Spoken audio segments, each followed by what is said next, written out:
Alright, everyone, welcome back to Unknown, Unsolved unseen. Triple U. Woohoo! I was gonna try to do a Scottish accent, because that's where we're going Scottish. today. And I just, it didn't. Maybe we shouldn't make fun of Scottish accents because we are. This is just on download. We might be doing a collab with some Scottish individuals, so that'll be to come.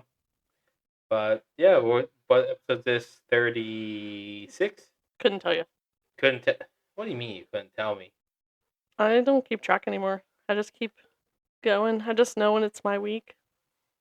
Well, for those wondering, it is episode 36 confirmed. So, welcome back to episode 36, or if this is your first one, welcome to episode 36. Great to have you guys here with us today. Yeah, I guess we should introduce ourselves if you're new here. Yeah, I'm Frank. I'm Sage. And, well, you already know this is Unknown, Unsolved, Unseen. So, before we get into anything today, sorry if you might have heard that quiet little clap I did. We have a little bit of announcements to go into. First off, you can check our Instagram for upcoming events throughout the country of upcoming events that are related to unknown, unsolved, unseen phenomena, whether it be the Craft and Monster Festival, the Saucers over Appalachia, some of the various Bigfoot days, Paracons, just the works. A little bit of everything going on. And specifically the Windy City Parafest, which is going to be June 12th to the 15th. That is in Chicago, the Windy City.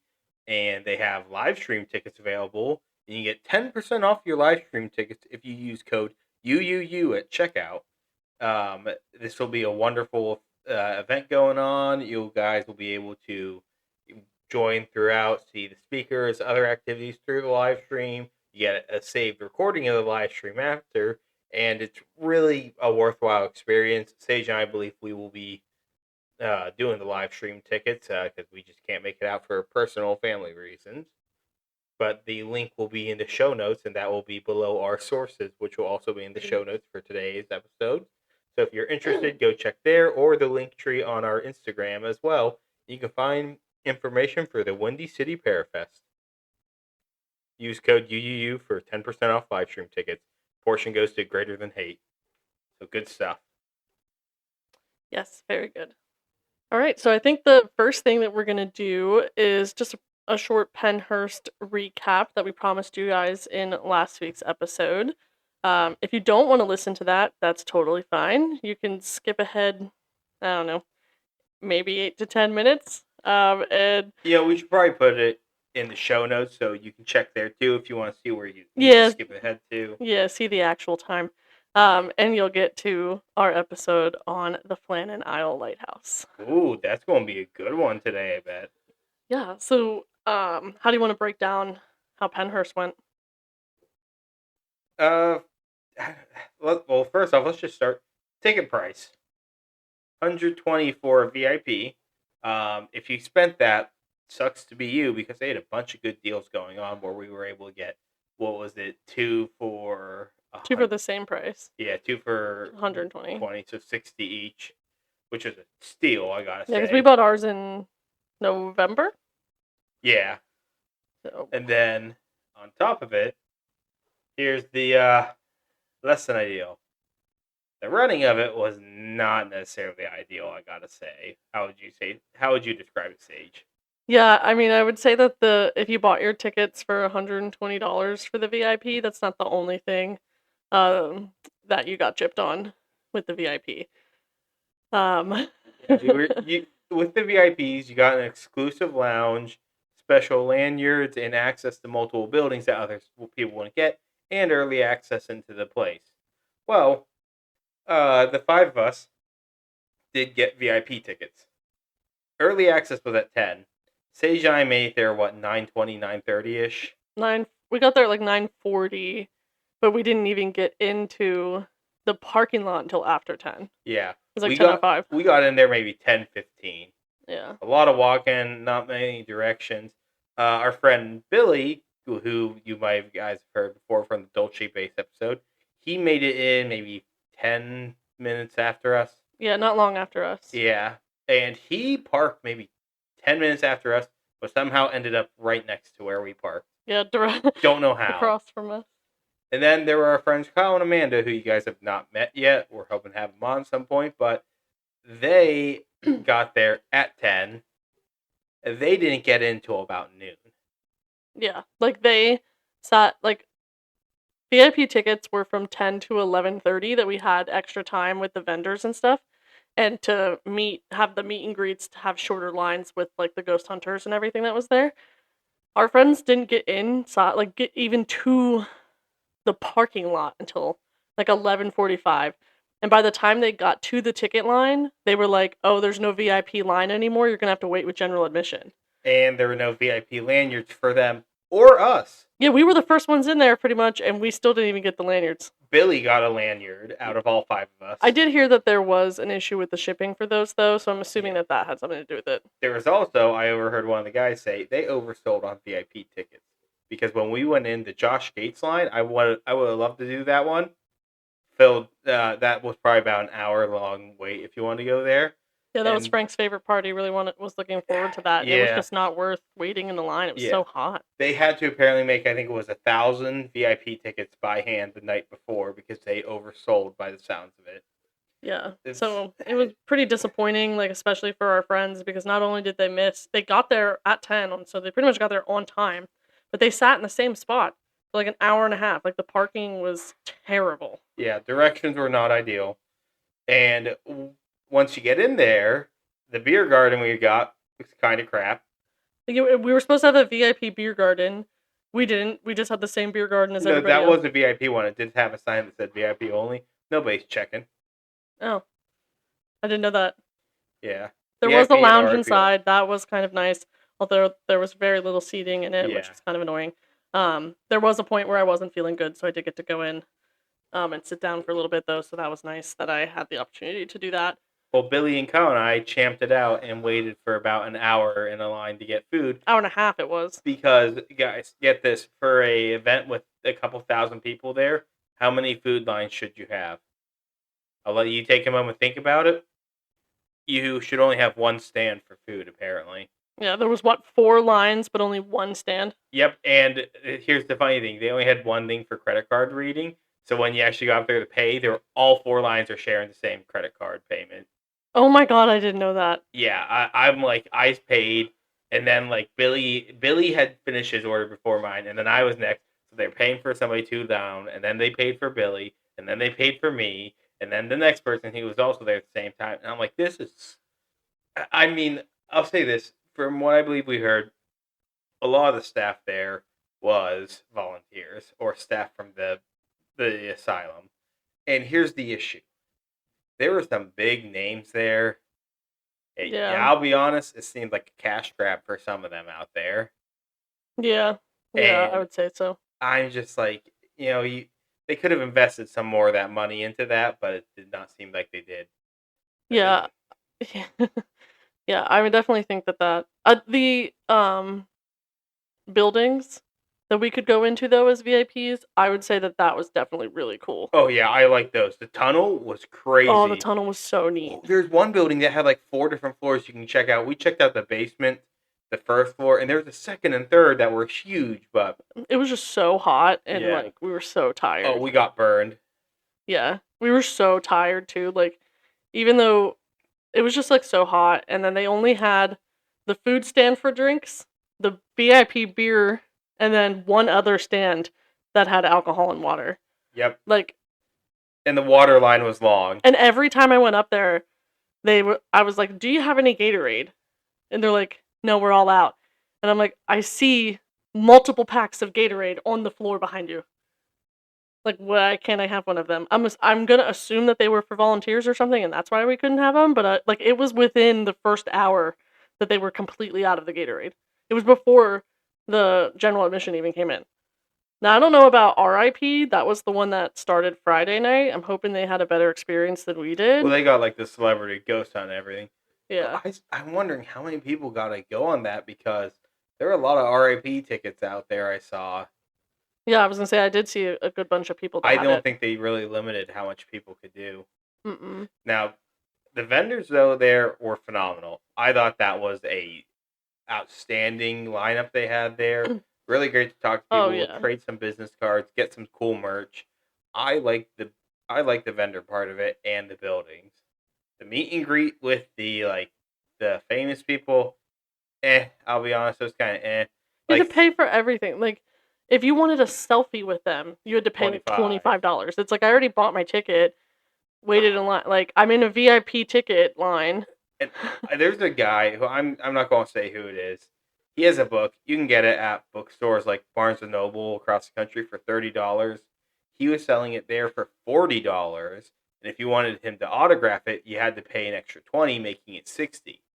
I can get that same book for 20. For 30 at a bookstore, a brand new hardcover, nice one, same exact one you're selling, and I'm pretty sure on book margins, you like probably about um like 10 to 15 of those dollars is like for the bookstore, I believe, to make money off of it. And he's just making all of that back himself plus more. Yeah. And I'm like, some people they were acting like it was a cat, like you could tell they were there for a cash grab. Yeah. And then there were other people who I was surprised that they were selling their stuff for as cheap as they were. There were other people where I was like, all right, this is a lot of money for something, and then I didn't buy it. But we did get some cool stuff. Like I got a bandana for our third host, Atlas.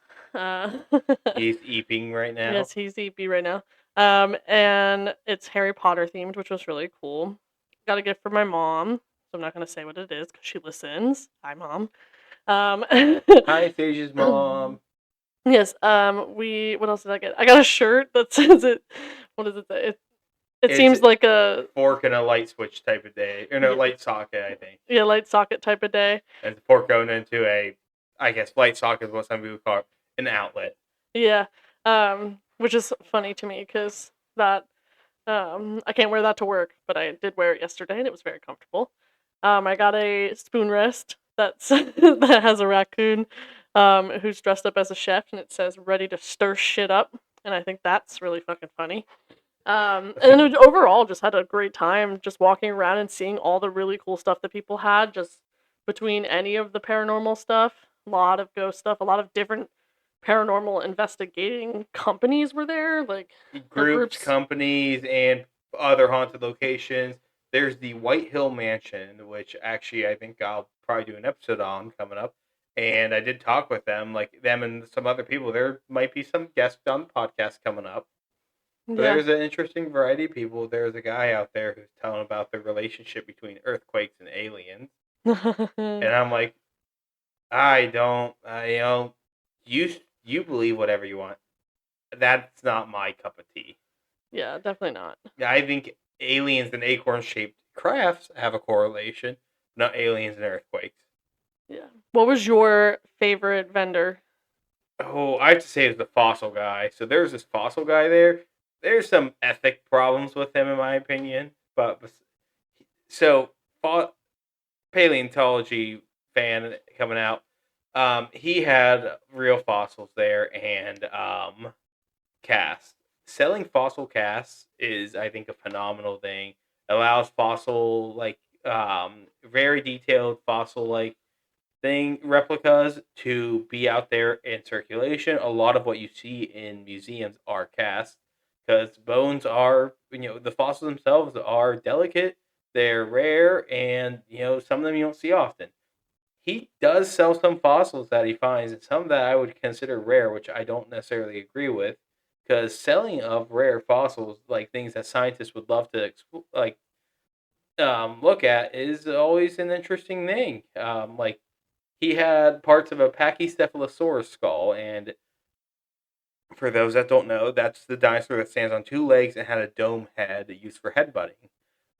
Pachycephalosaurus is not a good fossilized animal. We need more fossils of them. He had some, I believe he sold, which I don't think that's a wise thing. But I was able to get a cast of one of the horns or like the bony structures around the dome because there's like bony like horns and armor around the dome, and I got cast from it. But I really like that booth, and I like the Beaver County Paranormal because they had a cool spin the wheel thing and just really cool merch, and I like talking with them. That's awesome. Yeah, I got caught by the fossil guy because he had like a massive what was the really big one? T-Rex A and T-Rex. Triceratops fossil skull cast.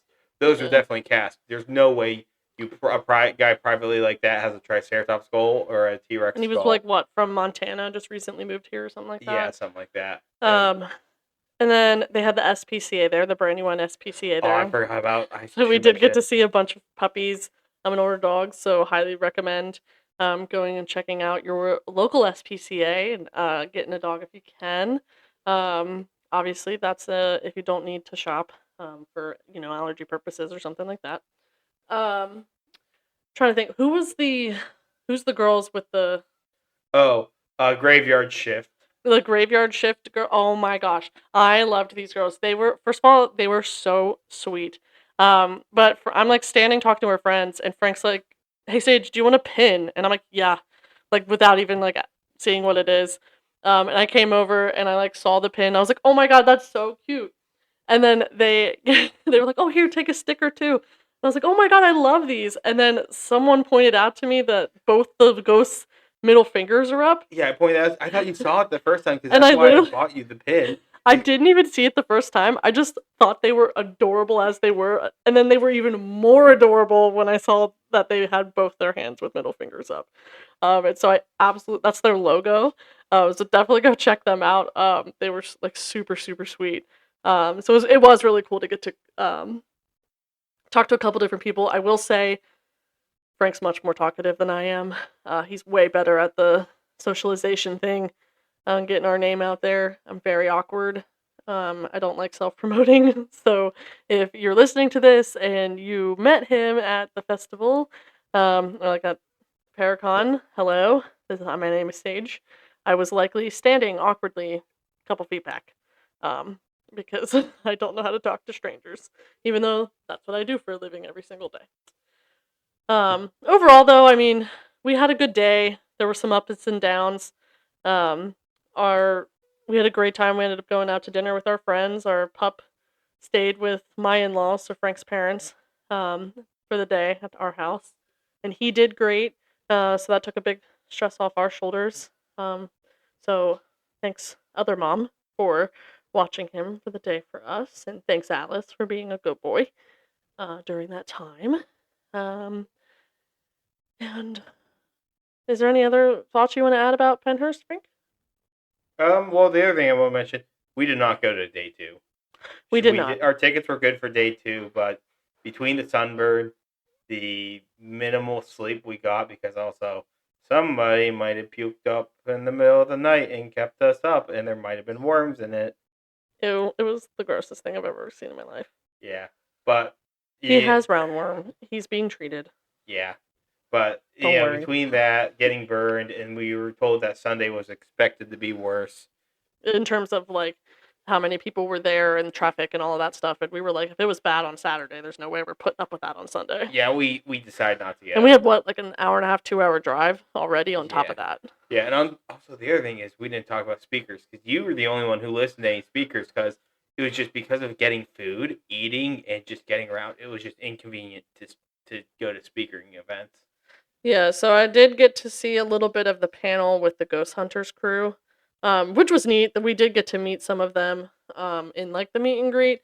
I just did the meeting. Same here. I didn't pay for anything because one, really can't afford it to pay $25 for a picture. I'm sorry, Jason. We can afford it, but I just don't think the value is there. Yeah, but it was really neat. He was super nice, and it was pretty cool to see and hear how they answered their questions. So, Yeah, but, I think that's all I had about it. very cool. Sorry our friends could not be here to add their thoughts as well. With the Memorial Day weekend, everyone has been a bit busy. Yes, lots going on, and so that's why we kind of figured, rather than doing a full episode like we'd done for Carbondale, we figured that we would do just a small one right before my episode here, because it will be a little bit shorter of one, because there's not too much information. Yep, so I think it is time for us to move along here. Alrighty. Alright, so today we're going to be discussing the Flannan Isles Lighthouse. Where's that at? It is located off the west coast of Scotland. Ooh, oh yeah, I forgot you said the Scottish accent thing earlier. Yes. So the Flannan Isles Lighthouse is a beautiful lighthouse located near the highest point of Eileen Moor, which is one of the Flannan Isles in the Outer Hybrids, Huh? Hebrides, off the west coast of Scotland. Before we begin, I want to give a trigger warning for the absolute butchering of the Scottish names that I'm gonna do. Well, I have some Scots in me, likely Scots Irish, you know, got red hair, freckles, all that jazz. It does not mean I know how to pronounce their words. So give me a little bit of grace with that. I'm gonna do what I can. So I'm gonna pronounce them like the good old American white woman that I am. So You do you, Sage. You do you. So these isles are sometimes known as the Seven Hunters. And Eileen Moor, or Big Island, that's what that means in English, is the largest of the island group, and it spans about 38 acres. The lighthouse itself stands about 23 meters, or 75 freedom birds tall. What? I'm just kidding, feet. 75 feet tall at its highest point, and sits atop a 200-foot cliff. So it's 275 feet tall at the top. Dang. It's huge. That's pretty high up. That's like 3 blue whales. Freedom birds. It was. It was. I was trying to think of some measurement. That's the only one I could think of. It is exactly How many dishwashers high? 25. Like when I saw asteroid the size of 13 dishwashers expected to come close to Earth. You could have used so many other unit of measure. Yeah. You literally could have used a regular unit of measure, and you're like 13 dishwashers. Yep. Strap those boys together, and damn, you have some destructive power. It was designed by David Allen Stevenson for the Northern Lighthouse Board, and the construction was done between 1895 and 1899. It was led by George Lawson of Rutherglen. All of the materials for the lighthouse had to be hauled up the 45-meter or 148-foot cliffs directly from supply boats from the sea. The lighthouse itself sits at the very top of the cliffs, which is 200 feet. There's like a base at about 148 feet where they would stack supplies and then haul them up the rest of the way. Once it became too much to haul them up that way, a cable-hauled railway was built to facilitate the transport of provisions up to the lighthouse to the landing pads, which are basically flat pieces where supplies could be easily stashed before being carried up to the living spaces. The cable was powered by a small steam engine in a shed adjoining the lighthouse, and the rail descended from the lighthouse in a westerly direction and curved around to the south, and at about the center of the island, it had a set of hand-operated points dubbed the Clapham Junction in reference to a railway junction in London, where the railway would fork and go in two different directions to bring supplies to different areas of the island. Why is it that whenever you said the railway, like with the engine, I thought the little engine that could chugga chugga chugga chugga chugga chugga choo choo. Oh. I don't know.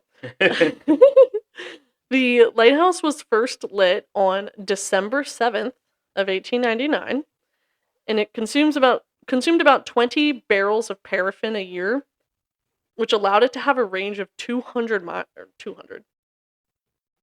allowed it to have a range of 20 miles and would flash 2 white signals every 30 seconds. What the heck is paraffin? I have some sort of like paraffin wax. Oh, okay. I'm assuming is what they mean. So like when you think of a candle. Okay. Now I get it. Yep. So what brings this lighthouse to unknown, unsolved, unseen? Well, let me tell you. I could answer that too, because I'm pretty sure this is the one you're talking about. This is a classic. Yeah, it is. So, it's funny that you said well, because that was the next word that I had, because I said, well, let me tell you. Well, Mr. Wellington. The first record indicating that something was not right with the Flannan Isles Lighthouse was on the 15th of December in 1900, when the steamer Archtor, which was on a voyage from Philadelphia, to Leith noted in its logs that the light of the lighthouse was not in operation during the poor weather conditions, which I would assume is when the light is most important. Just a little bit. Yeah. When the ship docked in Leith on December 18th, 1900, so 3 days later, the steamer notified the Northern Lighthouse Board, who planned to send out a relief vessel called the Hesperus, which was a lighthouse tender vessel. However, due to adverse weather, the ship could not sail from Bruskelet, Lewis, which is another island, as planned on December 20th and had to wait until the weather cleared. Hesperus would reach the island with the lighthouse around noon on the 26th of December, so just a day after Christmas of 1900 and 11 days after something was initially reported as being suspicious. So why didn't we make this a Christmas episode? There's Grimmett involved. It's too sad for Christmas. Air Chrysler. No, too sad for Christmas. Alright. When the relief vessel arrived, the crew and the relief keeper, James Moore, found that the flagpole had no flag on it, none of the usual provision boxes had been left on the landing stage for restocking, and none of the lighthouse keepers were there to greet them. The captain of Hesperus, Jim Harvey, even attempted to reach them by blowing the ship's whistle and firing a flare rocket, but again, unsuccessful to reach the lighthouse keepers. At the time of the relief vessel's arrival to the island, the lighthouse had been operated by 3 men. James Ducat, who was the principal keeper, Thomas Marshall, who was the second assistant, and Donald MacArthur, who was an occasional keeper, who was on duty for William Ross, who was the first assistant that was on sick leave at the time. Joseph Moore, who was the relief keeper at the time, and I couldn't figure out if this was a 5th man that was involved, or if he was the assistant above and not William Ross. I'm not sure. But either way, James Moore is the name mentioned the most. He was sent ashore all by his lonesome, with just him and his boat. Tisk all alone. Can never trust a guy like that alone, am I right? What? I don't know, I'm just saying stuff to say stuff. He found the entrance to the compound that the lighthouse keepers lived in, and found both of the doors, like some of the doors open, the gate into the compound open, but the main door closed, but the kitchen door open. The beds were unmade, and the clock was unwound, meaning that no one had been there to wind the clock up so that it could tell time. Did you know how you had to use to, like, wind a clock? Yeah. So no one had been there to do that. Damn, didn't even check their smartphone for the time. A further search revealed that the lamps had been cleaned and refilled. So someone had done, like, their chores the morning of whatever day it was that the men went missing. A set of oilskins was found, suggesting that one of the keepers had left the lighthouse without them. So it's like a overcoat for the weather. Yeah. There was no sign of any of the keepers, neither inside the lighthouse nor anywhere on the island. So Moore traveled back to the Hesperus with the news that there was no response and no sign of life, and reported to Captain Harvey that this was the case. Moore then returns back to the lighthouse and the compound with 3 others. Mr. MacDonald, who was the buoy master on board the Hesperus, and Seaman Lamont and Campbell. Seaman. You're disgusting. What? Am I not supposed to make a joke there? That was so 14-year-old boy. All 3 of these men volunteered to remain with Moore at the lighthouse to keep the light in operation while the incident was investigated, because, as I'm sure everyone can understand, that at this time, lighthouses were incredibly important for safe sea travel. Yeah, just a little bit. So, Captain Harvey and his crew returned on the Hesperus to Lewis, the island of Lewis, where he then sent a telegram to the Northern Lighthouse Board the same day, December 26th of 1990. To alert them of the slackers? Sure. So he wrote, quote, "A dreadful accident has happened at the Flannans. The 3 keepers, Ducat, Marshall, and the occasional," didn't even give him a name, Wow. I know, MacArthur is the name, by the The way, occasional. have disappeared from the island. The clocks were stopped, and other signs indicated that the accident must have happened about a week ago. Poor fellows, they must have been blown over the cliffs or drowned trying to secure a crane. Sad. Pretty reasonable explanation there. Yeah.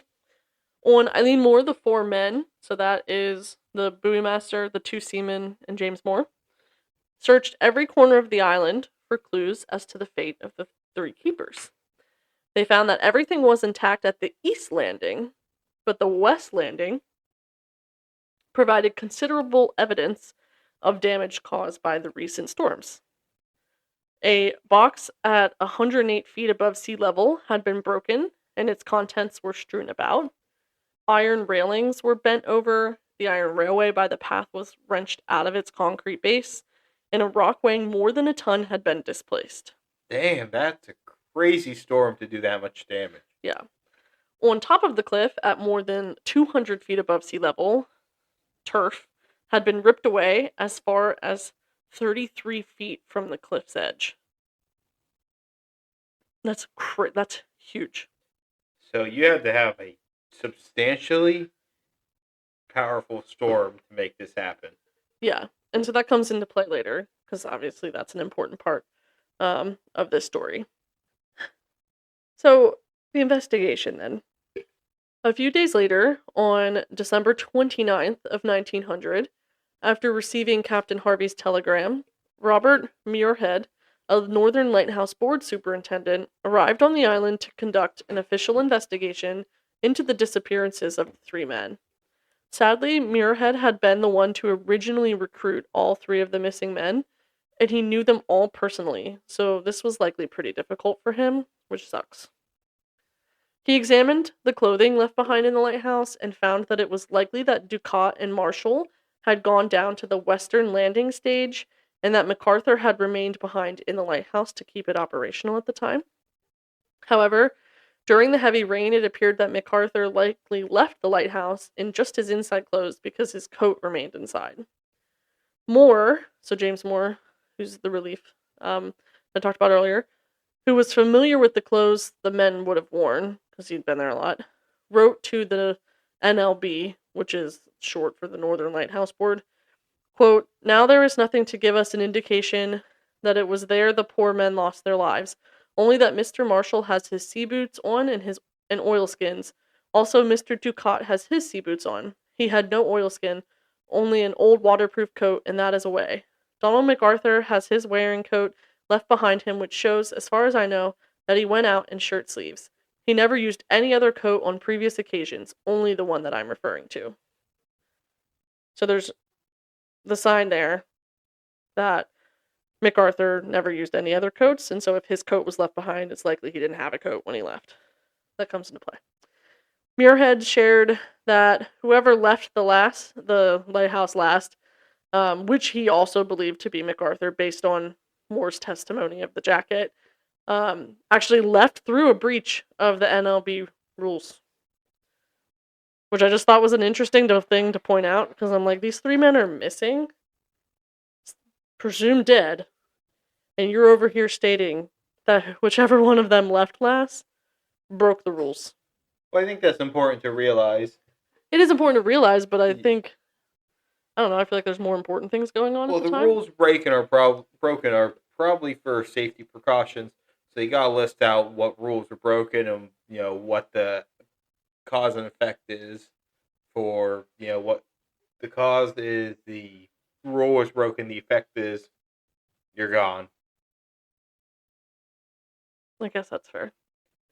So, alright. From the archives in the National Records of Scotland, the NRS, correspondence detailing the investigation of the men's disappearance, with letters written to the commissioners by Joseph Moore, a report submitted by the superintendent Robert Muirhead, which that's the one I referenced earlier. He submitted that January 8th of 1901, so 2 weeks after he went out there. And from these, it's known that the last entries in the keeper's log were for December 13th, but particulars for December 14th and the time of extinguishing the light on December 15th along with the barometer and thermometer readings and the wind conditions at 9 a.m. on the 15th, were all noted on a slate for transferring to that log later. Everything was in order. Quote, the lamp was cleaned, the fountain was full, blinds on the windows were pulled, etc., and clear evidence of the work of the forenoon on the 15th having been completed, all of which suggests that the men disappeared on the afternoon of Saturday, December 15th. So that's all evidence to say that the day that the Arch Tour steamer boat sailed by, and didn't see the light is the day that they believe that those men did go missing. Because again, the Arch Tour tells us that the day that they went by on the island, the storms were still really bad. Which day was that again? December 15th. So that is the day they believe the men went missing, because there's notes on a slate from the morning of December 15th, and all the work that would have had to been done before noon on that day was already done. So plenty of evidence to point it out. That's good. Yeah. So Muirhead's official conclusion was that the men were swept away to sea by a huge wave coming into shore, and that the incident was merely an accident. He believed that the men had been on duty up until dinner time on Saturday, December 15th, and then Marshall and Ducat likely went down to the west landing to secure a box that had mooring ropes, landing ropes, gear, etc. This box was secured in a crevice in the rock about 110 feet above sea level within the rock wall. It was that, or they were there to ascertain what level of damage had been done to the west side of the island. Obviously, we won't know, because we've never found the men, and no one else was there. As Muirhead states in his official findings, the damage to the west landing was, quote, difficult to believe unless actually seen. The iron railings around the crane platform and from the terminus of the tramway to the concrete steps up from the west landing were displaced and twisted. A large block of stone weighing upwards of 20 cwt, that's the one that was a ton, had been dislodged from its position higher up and carried down to and left on the concrete path. A life buoy fastened to the railings along this path to be used in case of an emergency had disappeared. And I had thought at first that it had been removed for the purpose of being used, but it was evidence that the force of the sea pouring through the railings had, even at this great height, 110 feet above sea level, torn the life buoy off of the ropes. Wow, that's Yeah. great on figuring out that assessment, but too, wow, that's insane how strong that storm was. Yeah. And the reason I included that when it's very similar to what James Moore also said is because I wanted to show that both of them had very similar accounts of what the land area looked like, but in their own words. I just thought it was good corresponding evidence. Corroborating evidence, I guess. Cooperating. Yeah. Since no evidence of the men corroborating. You know what? We're going. This is a Dramatization? Yes, moment. Okay. I can't believe I can't say that word. That's all good. Dramatization. Dramatization. Yeah, I cannot word. That's okay. Since no evidence of the men were ever found, but there was significant evidence of severe weather, it is no wonder that the conclusion made was that a, quote, extra large roller, which is a wave, had rushed up the face of the rock, gone above the three men, hit them with such extreme force that it knocked them down and then swept them fully out to sea. And if we're talking about this much force, I'd imagine that they would have been knocked unconscious and unable to swim to the surface, or the pressure of the wave would be so significant, the roll of a wave would be so significant that it wouldn't be able to allow them to even make it back to the surface or back to the shore. I'm assuming throughout all this you have high winds that are just threatening to take you off the island. If you even get past those waves, you're getting bombarded back in by the air. Yeah. With little to no visibility as well. Mm-hmm. Literally a million things going on that are fighting against you that you cannot, even today, you can't really, beat it. Yeah. So Muirhead reasoned that it actually likely had nothing to do with the wind from the storm either, though, because it was more likely a wave rather than the wind, because the wind was moving in a direction during the storm that would have pushed the men in towards the center of the island, not out towards the sea. The only thing I'll say against that, like, still backing up his claim that they go out there, the wind can knock you to the ground and prevent you from standing up. It may push you up that way, or it might just pin you to the ground and you're screwed. Yeah, that's like what I was thinking too. So I don't know. I do feel it's important to remind everyone that these were real people, and thus it's important to remember that these men did leave people behind. Ducat had a wife and 4 children, and MacArthur had a wife and 2 children. And I could not find anything about whether or not Marshall had left behind any family. So just condolences to their family. And their families are not the only things they left behind. Unfortunately, the disappearances tarnished the lighthouse's reputation for many years following the incident. And there's been a few different speculative theories that have arisen following the disappearance of these 3 men. Weren't there claims that mysterious journals were found? Yes, I will get to that. Oh boy. Okay, I was wondering when we get to that part. So, there are some who lived along the islands of the Hebrides that blamed a sea serpent for devouring the men. Yo, So, cryptids. yeah, so every source that I had on this, I that was all they said was blamed a sea serpent. And I was like, that's not enough information. I need to find more on this. So I ended up looking a little bit into the Hebridean like folklore to try to find a little bit more about the sea serpent in their folklore. And so I found that the Hebridean Islands are a part of Scotland that have always relied on the surrounding sea to sustain the small communities which have occupied parts of the islands for centuries, resulting in a number of sea legends that are related to the local islands. Various sea monsters have been reported off the shores of Lewis over the years. So that's the docking island for the boats that we talked about, including a sighting reported in 1882 by a German ship off the butt of Lewis, which is at the top. But Yeah, the ship it was 9.3 miles off the coast, and it reported a sea serpent that was about 130 feet in length, with several bumps protruding from the water along its back. good. You're just.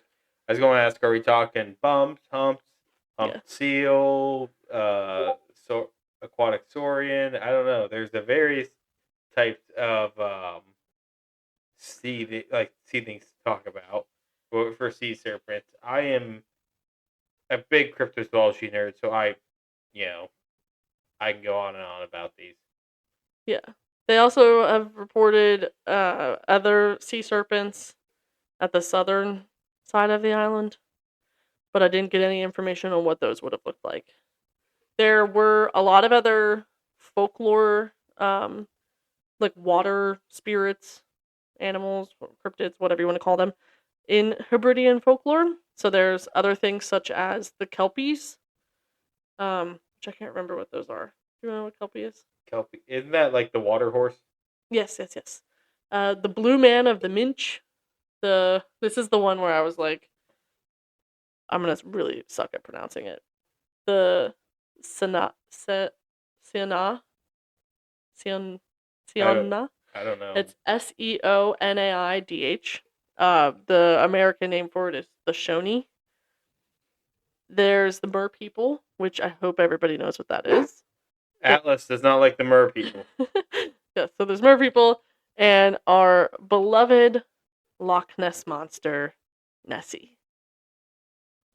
Classic. So really could have been a number of any of those things that may have taken the men if we are to believe that they were taken by some sort of sea monster, sea serpent, sea spirit. Others claim that the keepers tried to escape the island only to be swept away.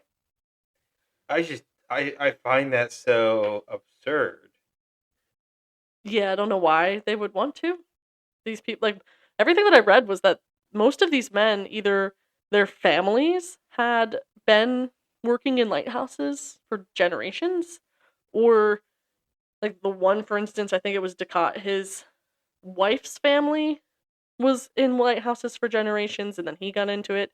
All of these men had been working in these lighthouses for years. There's no way they came up with, like, a plan to just leave it deserted. How do you get off the island if you do that? You don't. You leave by boat. That's would be the only way at the time. Another theory claims that a fight had broken out and likely one of the keepers killed another. While covering up the crime, the two remaining surviving keepers were swept out to sea at the same time. Others expanded on this, asking whether it was MacArthur who killed the other two men and then maybe threw himself off of the cliffs, because allegedly MacArthur was a volatile character, and that may have led to a fight breaking out near the edge of the cliff by the west landing, and then that caused all three men to fall to their deaths, or the idea that he tried to cover up the crime and he fell off while he was doing it. I feel like there'd be some evidence left that. I don't know. I mean, if there's like waves and crazy storms and stuff, anything would be washed away. But where do you think he killed him? Like in the lighthouse outside? If you On killed the him, cliff. To get rid of the body easily. but if he's the volatile one, he's the one who did not have his oil skin. Or is it oil skin or steel skin? Oil skin. Another theory brings to light stories of a logbook containing suspicious entries. So supposedly, Marshall had written about their despair during the storm, praying for protection, before writing that the storm finally ended on December 15th. They supposedly have Marshall saying that on the 12th of December, there were, quote, severe winds, the likes of which I have never seen before in 20 years. He also is said to have reported that Ducat had been, quote, very quiet, and that Donald MacArthur had been crying.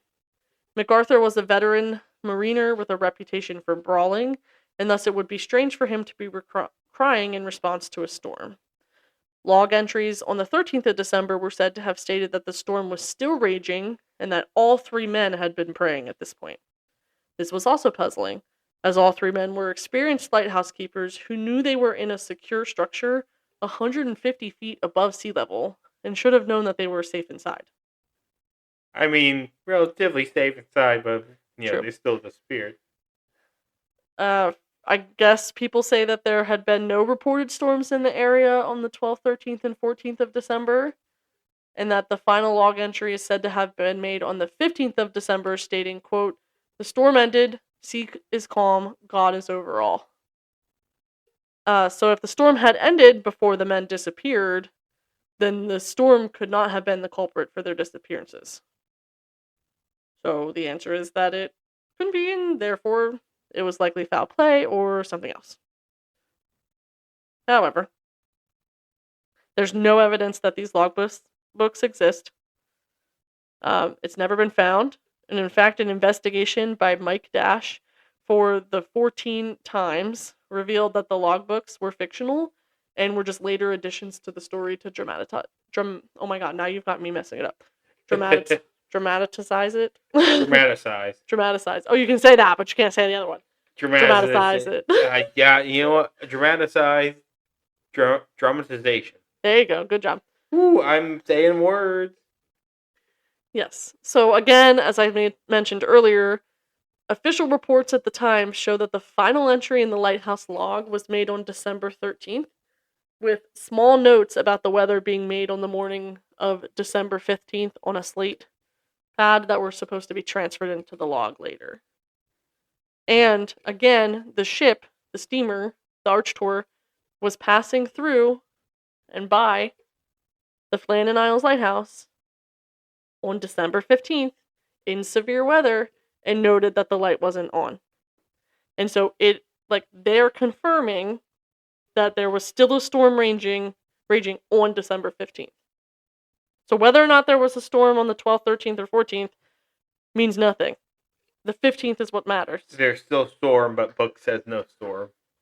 Exactly. And the steamer says there's a storm, and it seems to be that the men had a log the morning of the 15th and disappeared the night of the 15th. So those two things line up. So you're saying this journal is a fraud? Absolutely. And then lastly, there's some additional speculations that the three men had arranged for a ship to take them away and start new lives. That they'd been abducted by foreign spies. For fucking what? I have no idea. Or that they had met their fate through the malevolent presence of a boat filled with ghosts. The baleful influence of the, quote, Phantom of the Seven Hunters had been widely suspected locally. What about aliens? Did anyone say that? I did not read anything about aliens. Let's just say aliens abducted them and didn't bring them back. Let's put it on the table. All things out there. It could have caused an earthquake, as that one guy said last week. They never found their bodies. So gotta probe them bodies. Yeah. So some additional information that I think is important to note is the geography of the islands. So the Eilean Moor coast is deeply indented with narrow gullies called geos. And the west landing of the island, which is situated in one of these geos, ends in a cave. In high seas or storms, sea water would rush into the cave and then explode out again with considerable force. Think like the scene in Harry Potter when Dumbledore and Harry go to the cave where Tom Riddle hit his locket. Something like that happens. That's really niche. Bunch of dead people come out of the water? No, I'm talking about the sea hitting the rocks and stuff. Do you forget what you're doing because you're drinking forget juice? What? Dumbledore kept forgetting stuff or not wanting to do it, wasn't it? No, he wasn't drinking. He was drinking stuff that made him really sick. Drinking sick juices. Yeah, and he kept saying, "I don't want it. I don't want it." Like make it stop. I don't want to drink it. I won't drink anymore. It is plausible that MacArthur was back at the lighthouse and saw a series of large waves approaching the island, and likely knowing the danger that this would pose to his colleagues, ran down to warn them, which would explain the hastiness and the lack of his raincoat. However, he was unfortunately washed away with them in the large waves anyway. This theory could also be supported by recent research by James Love, who discovered that Marshall was previously, so this is the one keeper, was previously fined 5 shillings when his equipment was washed away during a huge gale, which I think is also a storm. Yeah. It is likely, in seeking to avoid another fine, that he and Ducat tried to secure their equipment during a storm and were then swept away as a result. The fate of MacArthur, although he had been required to stay behind to man the lighthouse, can be guessed to be the same. Love speculates that MacArthur probably tried to warn or help his colleagues and was swept away too. This theory also has the advantage of explaining the set of oilskins remaining indoors and MacArthur's coat remaining on its peg, although perhaps not the closed door and gate. Because if he was being hasty, he would not have had time to close the door. And lastly, another theory is based on the first-hand experiences of Walter Aldebert, who was a keeper on the Flannans from 1953 to 1957.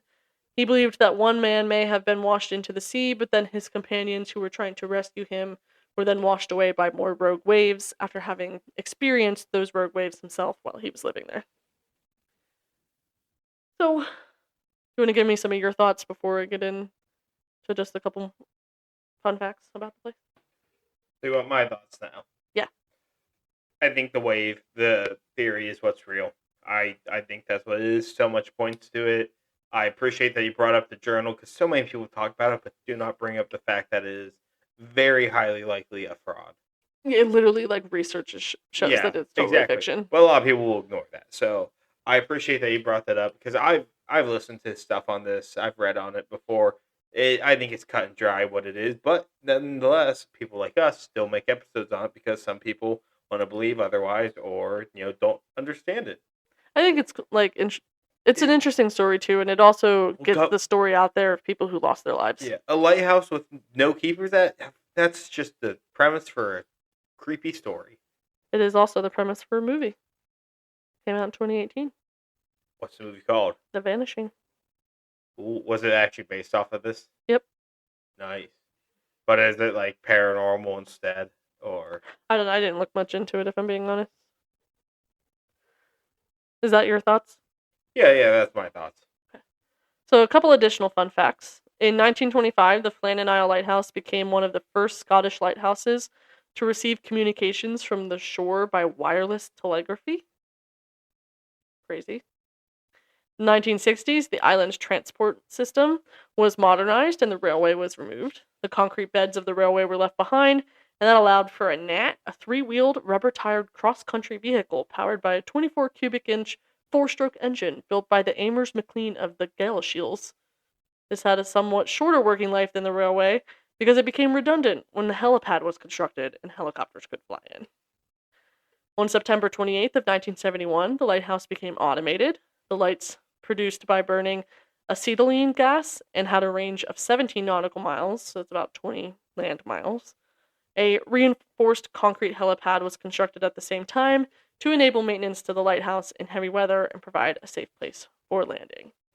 The lighthouse is now monitored from the butt of Lewis, or the most northern part of the Lewis Island, and the original shore station has now been converted into apartments. Nice. So, yeah, I like the. I mean, it sucks, Yeah. but I like the idea of refurbishing places like that. Yeah, it makes sense to automate dangerous jobs like this. Absolutely. So some bonus pop culture stuff. Fictional use of the premise was featured in Doctor Who, Horror of the Fang Rock, which was part of the series. The 2018 film The Vanishing is based on the event. In the season 7 premiere of BuzzFeed Unsolved True Crime, hosts Ryan Bergara and Shane Madej covered the disappearance, with the episode premiering on the 21st of October in 2020.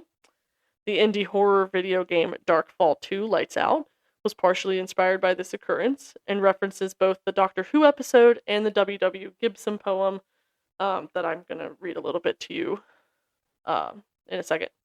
Poetry on this podcast? Yes. Preposterous. And the turn-based role-playing game, Reverse 1999, includes the Flannan Isles as a side story for the character named Marcus, in which she hopes to publish her writings about the Isles with the help of the ghosts of the lighthouse keepers. Those were the ones I thought were most interesting.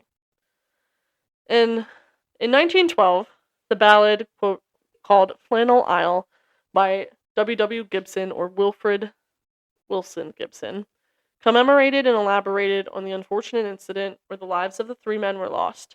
The ballad refers erroneously to an overturned chair and an uneaten meal laid out on the table, indicating that the keepers had been suddenly disturbed. It is not historically accurate from what we know. But it was interesting, and so I decided to put it in here. So it says, though 3 men dwell on Flannan Isle to keep the lamp alight. As we steered under the lee, we caught no glimmer through the night. Aye, though we hunted high and low, and hunted everywhere, of the 3 men's fate we found no trace of any kind in any place, but a door ajar and an untouched meal and an over-toppled chair.